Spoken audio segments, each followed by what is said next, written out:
Good morning, and welcome to Speak. I'm Dion Williams. Once again, this is my platform. This is my platform addressing different subject matter related to people, culture, lifestyles. So I'm gonna say this is part two. It's not any kind of an order, any kind of order whatsoever. Part two related to sales, the sales process. Um, this morning, I'm kind of really feeling energy on this one, which is the money objection. Really want to speak on the money objection this morning. And the reason why I want to speak on the money objection this morning is because, you know, as you go about your everyday activities, I talk to my family, I talk to people I know, I talk to strangers, and I find common factors in people in terms of commonalities as far as things people are afraid of, they're not afraid of, things people find professional or not professional. So, last time I spoke about fear and objections, fear and objections. So, I want to talk about money as an objection this time. I think there's a few things I specifically want to talk about in regards to the money objection. I think everybody's read all the sales books and everything, and they know all the technical ways of actually going through the process of dealing with an objection. But I'll go through some of that later on with some other videos. But I think most people, if they're watching this, have the basics, or if they don't have the basics, they're trying to attain the basics. So this is not really a basics type video. What this is I guess kind of a little intermediate, as far as intermediate to a little bit more advanced.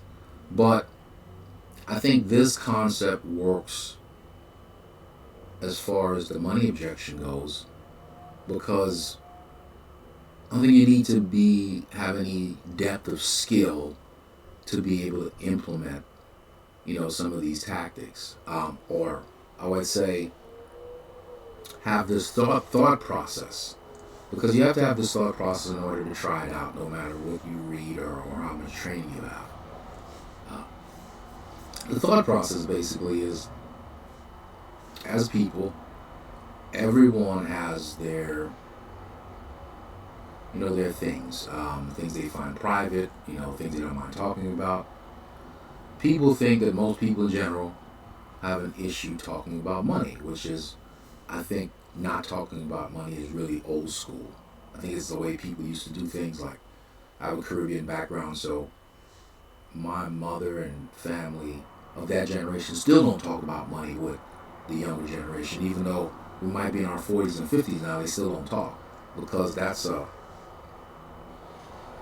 socialized behavior. That's a part of who they are now, and they don't want to give it up. And it's tough for most people to give those things up. But there's a couple of things that's really easy about this.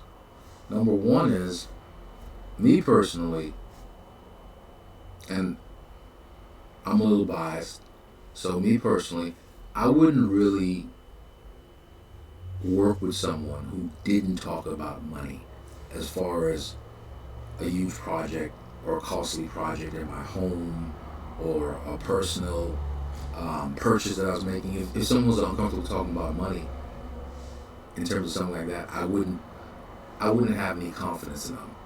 It would, for me, it would kill credibility and trust. You have to have confidence in the person that's actually providing you with the service you're trying to acquire, or the product, that they're knowledgeable about whatever service or product. So that part there. On the flip side of that, it's easy to talk to someone about money. It really is, because in business, they have to spend money with you, or they have to spend money with whoever is going to provide them with that service or product. They already know this. Consumers are smarter these days, so they've already done a lot of research. They understand more than you think. So having conversations about money really comes down to how you actually transition into those conversations. And what I mean by transitioning those conversations, there's always points in the sales process while you're going through it that you get to where either they will bring up money, or there may be a part of the process that actually speaks about the cost of other products or similar products. So those are great transitional points because they're going to ask you certain questions. When they ask you those questions, you really just have to say, you know what, hold that question for a few more minutes, or for whatever time it's going to take for you to get to that section of your proposal, and say, I'll get back to that question in a few minutes.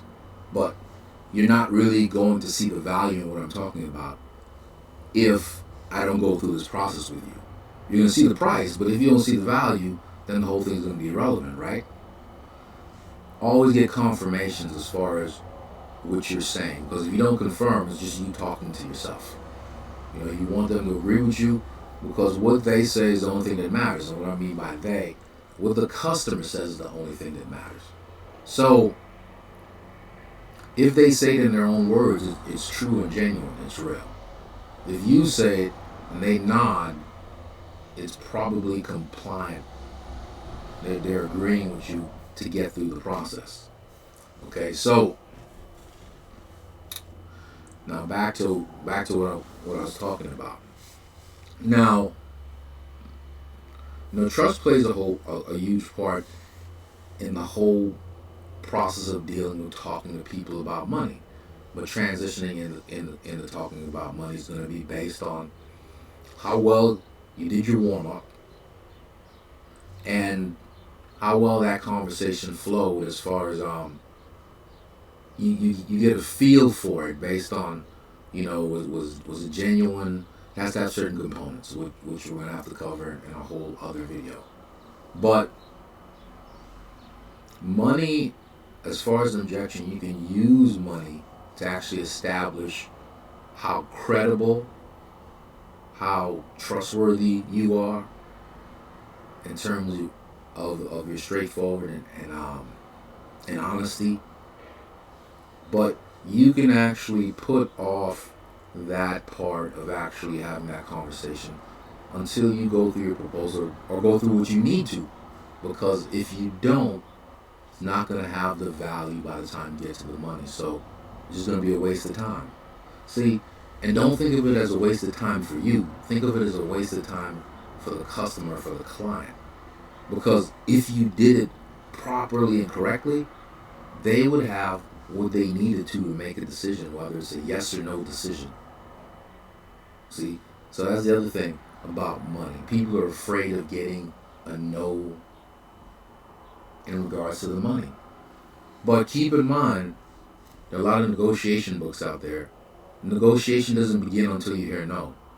So typically, you'll hear no 3, 4, 5 times before someone says yes, because you're trying to demonstrate or give them a reason for why you're asking for any money, much less the amount of money you're asking for based on what you're asking for your product or service. So you can use money not, instead of just using it and just covering it as an objection, you can flip it and use it as an opportunity to establish credibility, trust, and being reputable. Because knowing the market prices, your competitors' prices, knowing who's a good competitor as far as, who has a reputable product similar, this is not about talking negatively about competition and those types of things, because there are multiple people or companies or supplier in the market these days with products similar that can serve clients' needs. So it's not just, someone might have 5, 6, they might have 20 different options. You're trying to demonstrate to them why you're the best option and why you're the best, most credible person to work with. So don't let money be an objection. Let it be a point of actually building credibility with your client.